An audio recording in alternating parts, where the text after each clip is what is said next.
The following program is a presentation of Mount Zion Media Ministries.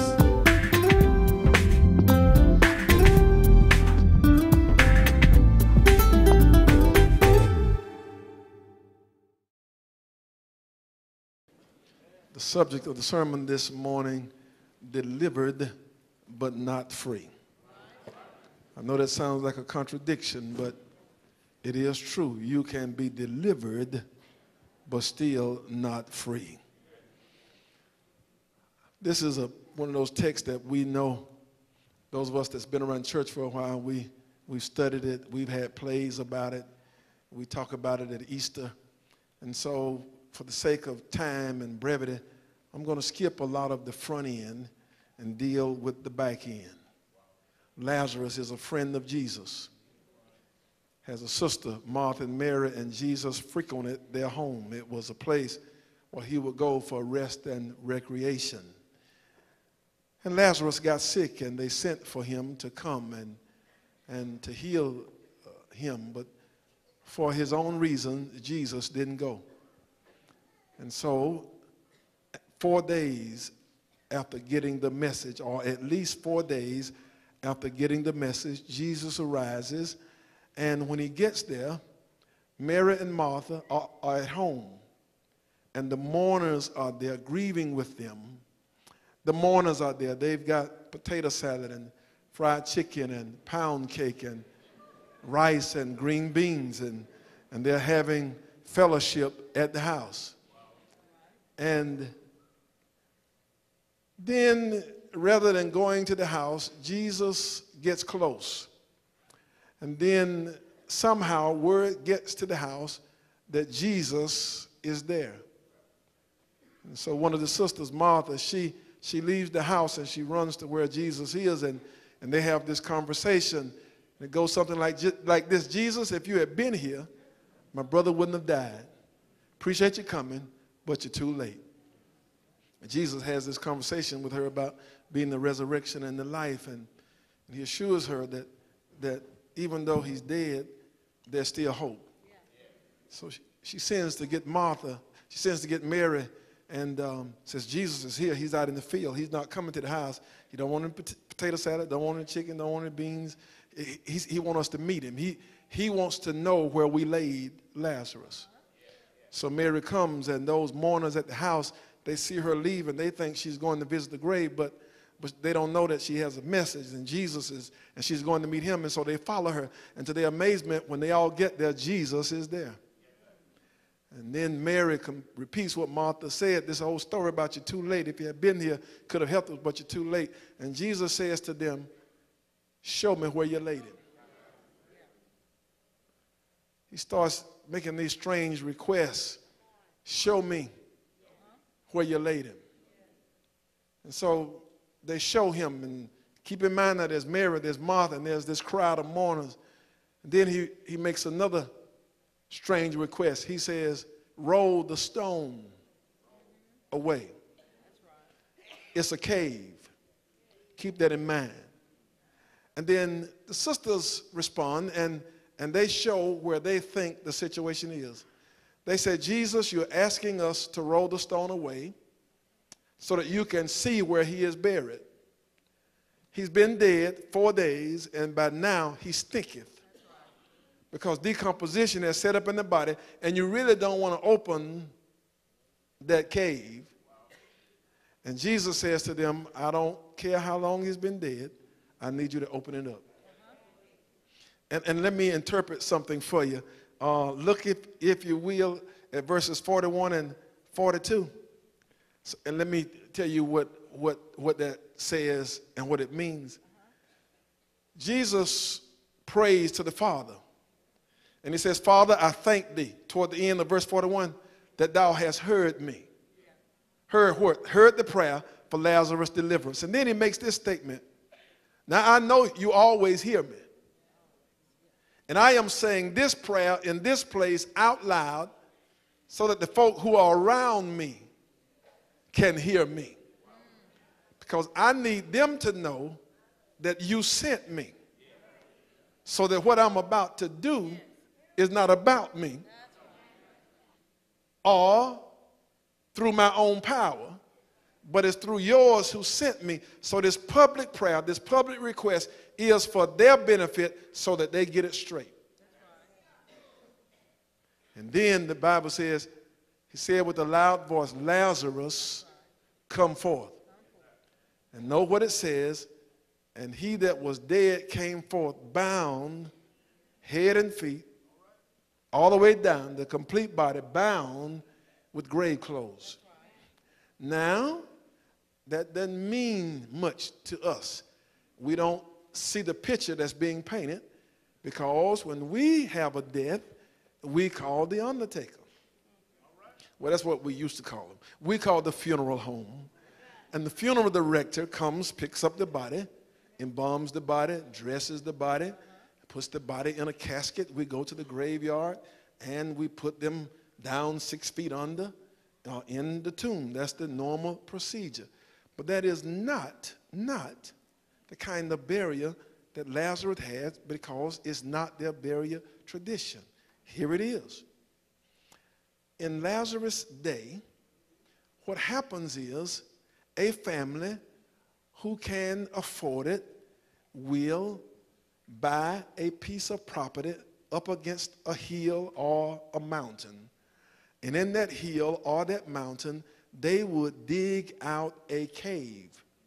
And on the inside of that cave, they would prepare places for burial for their families.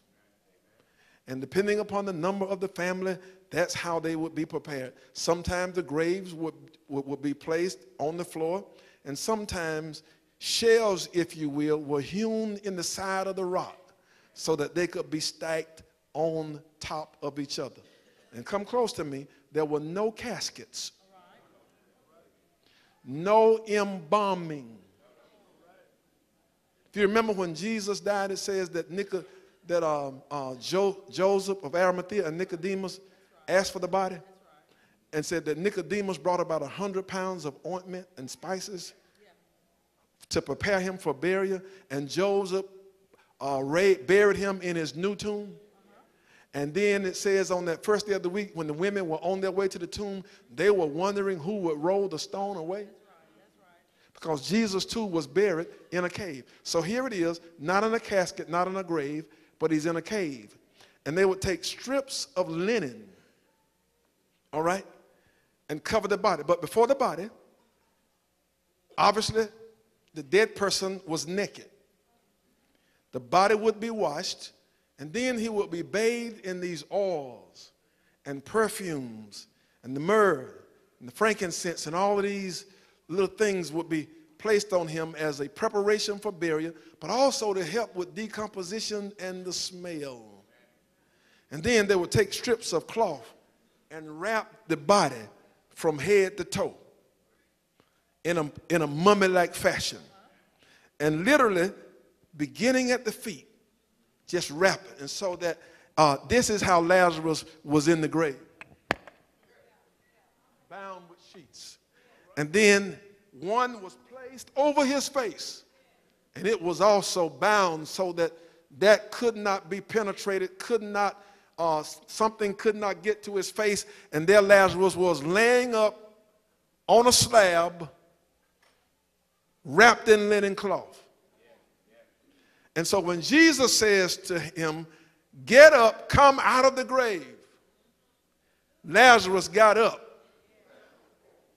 And Lazarus, listen, was delivered from death. But Lazarus was not free. Some theologians suggest that Lazarus was helped out of the grave. That some of the bystanders went in, picked him up, brought him out. But look at the Bible, because I tell the preachers and the teachers here, don't impose on the text what's not in there. Verse 43, and when he had thus spoken, he cried with a loud voice, Lazarus, come forth. And he that was dead came forth, bound hand and foot with grave clothes. He who was dead got up and came on his own. How did he come, Pastor?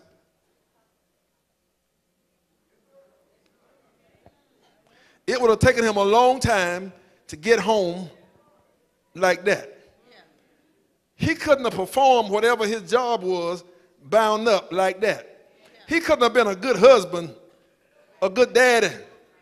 Couldn't have done much bound up like that. Couldn't run. Couldn't even see like that. And so then Jesus does this strange thing. He says, hey, loose him and let him go. Question. Could the man, the God man, who got all power in his hand and said, Lazarus, come forth out of the grave, could he not have also said, cloths fall off? And the cloths just dropped away? Could he himself have just reached over and unwound the cloth?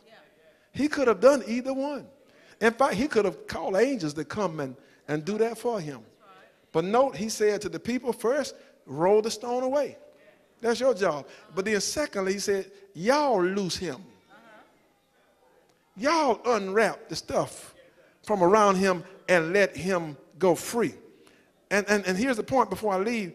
Point number one, he was dead and delivered from death, but he was still not free. What are you trying to say, Pastor? I want to do some spiritualizing today. In the language of preaching and teaching, to spiritualize or spiritualization means we take something that happened.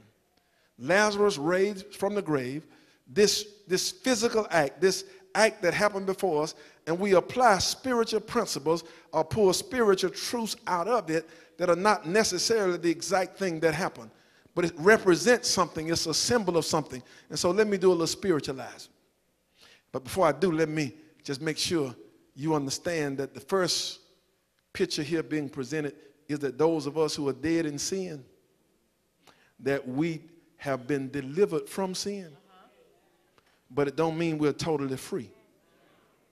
What I'm saying is there's nothing wrong with the salvation God gave you. He delivered you from sin. But your deliverance means you have now entered into a new life. And you're not free to live that new life because I still got some grave clothes. And we needed somebody who had a ministry for helping to loose us from our grave clothes. Here we go. Here is the spiritualization that I want to lay on you today. January. Albany, Georgia, Southwest Georgia was hit by 2 major storms. Traumatized some folk. Created, if you will, death, some cave experiences. And while people who were caught up in that, without even asking for it, they got wrapped up in some cloth as a result of being caught up in that. Cloth that got on them as a result of preparing themselves to deal with it while it was happening, and some cloths that they've been wrapped up in that they've had placed on them because of the trauma of being in that situation. And while the storm is over, and in a sense they have been delivered, they are still not free. We, the churches and other folk, have responded, and we have met some of their physical needs for water, for electricity, for clothing and supplies and other kinds of things. But can I tell you, that's just a tip of what they need. That there are other things other kinds of help that they need, even though they have been delivered. They need these things before they can become free. There's some things that are going on in those folk mind that has impacted them deep in their consciousness, and psychologically and emotionally they will not be able to move forward until somebody comes along in addition to God. God will come now, but God is going to have to work through some people to help some folk deal with the psychological and the emotional impact of what they've been through. Somebody has likened it to a post-traumatic stress disorder. The issues that linger. Spiritually, folk have been through something, and they're going to need some help to get through it. And I'm submitting to you that the church has the responsibility to step up to the plate and to help folk be loose from some of that stuff. Now, I want to take it a step further. That is not the only cave that people find themselves in. I'm not talking about anybody. I'm just saying what I'm saying. But I'm talking to some folk right now. I know you in the church. I know you've been saved. I know you shout like you're free. I know you pray like you're free, preach like you're free. But I know the real truth. You're not as free as you profess to be. What do you mean, Pastor? I'm preaching and talking to some folk who have been in relationships that killed you. And obviously, I'm not talking about physically because you're still breathing. But emotionally and in many other ways, you've been hurt to the point that stuff in you died. And even though you've been delivered from the relationship, you left him, you left her, you got the divorce, there's still some grave clothes.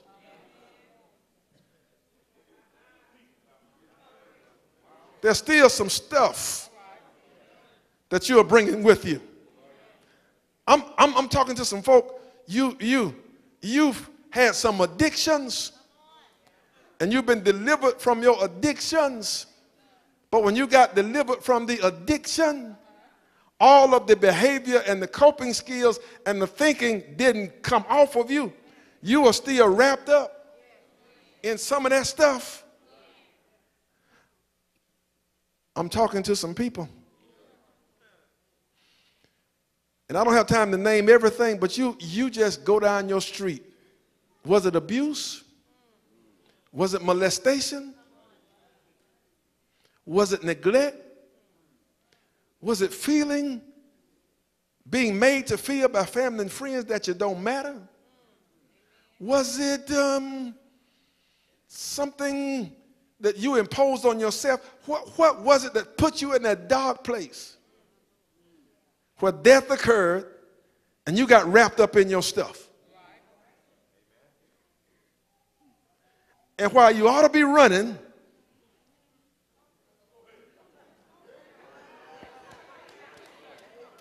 you're just taking baby steps. And you wonder why you had goals in 2006, but you still hadn't gotten anywhere. There was stuff that you thought you were over, but then something happened and it sparked it, and you thought and then you discovered you wasn't over it no more. There are behaviors you thought that you were past, but you find yourself slipping back.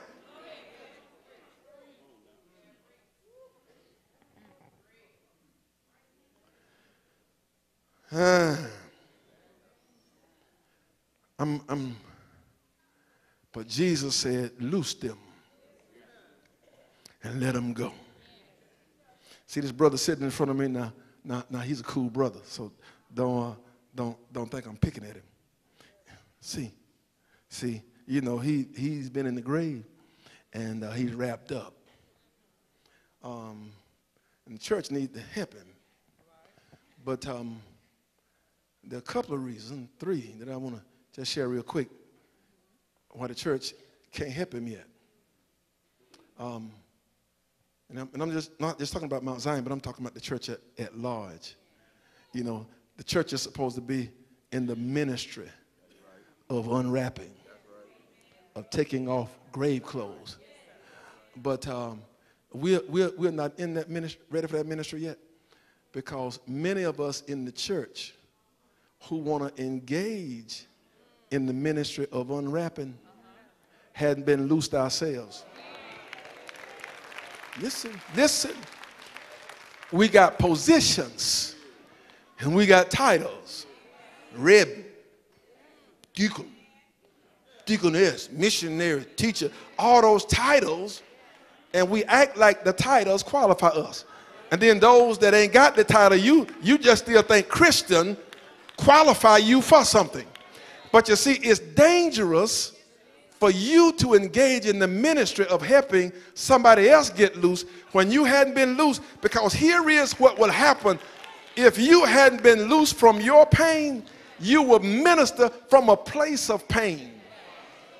If you hadn't been delivered from your hurt, you will minister from a place of hurt. If you hadn't been delivered from your betrayal and unforgiving spirit, you will minister from a place of betrayal and unforgiveness. You can't minister from a place of wholeness when you ain't whole.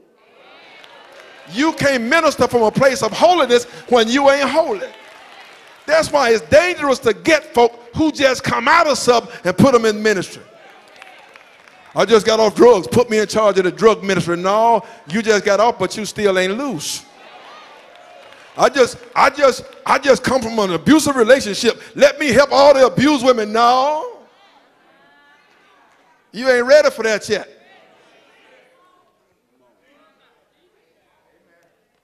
I just come out, and well, you just come out. But what happened when you come out? And here is what happens. I transfer my hurt to you.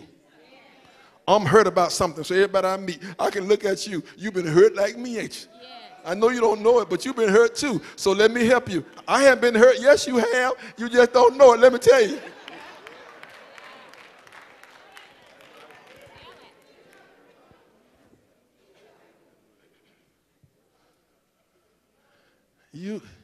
You will make me codependent with you.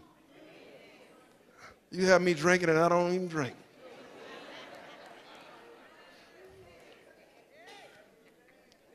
And so we need to be slow our roll. And then the second thing is about church. You know what she said? She said, Jesus, by now he's thinking. And so now he's been in the grave, and the body, has been into some decomposition. But when Jesus called him, all of that was reversed, and he made whole. But the fluids from his body, he wasn't embalmed now. The blood and whatever else was on it was still on him. He was still stink. So that means the church folk had to get close enough. Put their hands on the stink. Get close enough and, help get the stuff off him, even though it's nasty, even though it stink. And some of us too nice nasty.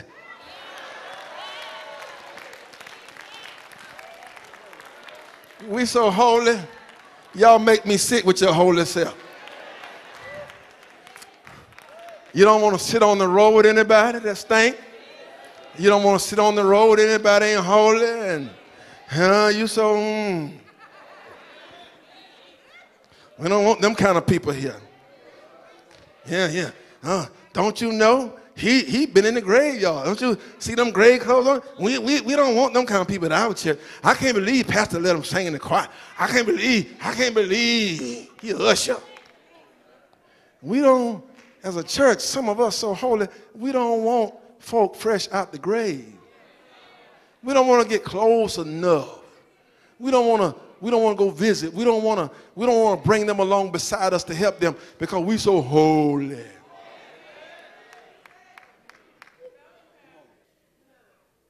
And here's the third thing. Our religion has messed us up. I didn't say relationship from God. See, some of us got some religion to where we think we can shout and praise and fake our way through everything. There's some things you ain't going to shout through. Some things you ain't going to praise your way through. Some things you're going to have somebody come along you and help you unwrap that stuff, help you deal with that stuff. And then some stuff you try to fake it. And y'all know how we fake it, don't you? We get the fake talk, the praise the Lord talk. Everything out your mouth is a hallelujah. How was your tea? God, that tea was sanctified. God blessed the tea. Was your cornbread good? That was holy cornbread. Everything is a God answer. And then you get all dressed up in the holy clothes.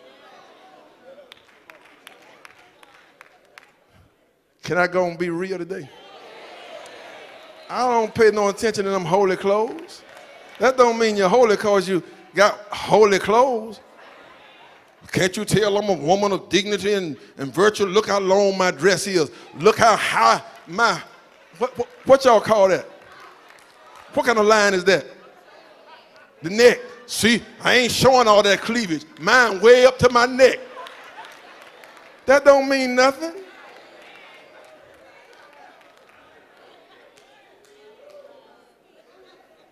What that mean because that dress long? What that mean because it's up to your neck? That don't. And these fellas around here, all, yeah, stop faking.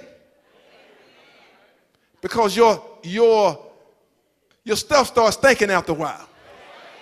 And we realize that under them dresses, under them clothes, under them long homely looks, with that undone hair you got, it's still some grave cloths and you're still looking nappy and hush, Simmons.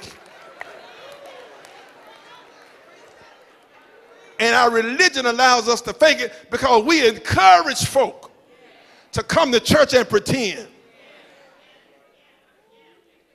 You know who you are, but you get in church and act like something else. You know you and your wife and your husband, you know y'all don't get along, but you sit in church and fake it. You know you scared of that man, but you get in church, oh honey. You wish so much he go sit somewhere else so you can have some freedom. You wish she go sit somewhere else so you can have some freedom, but you fake it.